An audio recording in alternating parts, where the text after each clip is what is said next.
बुद्धं शरणं गच्छामि धम्मं शरणं गच्छामि संघं शरणं गच्छामि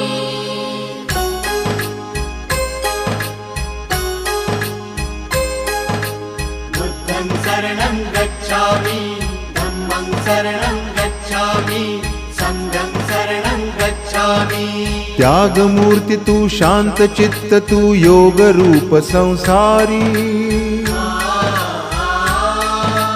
दया प्रेम अन मानवतेचे प्रतीक तुझी ईश्वरी सिद्ध मूर्ती सिद्धार्थ गौतम सकलांचा स्वामी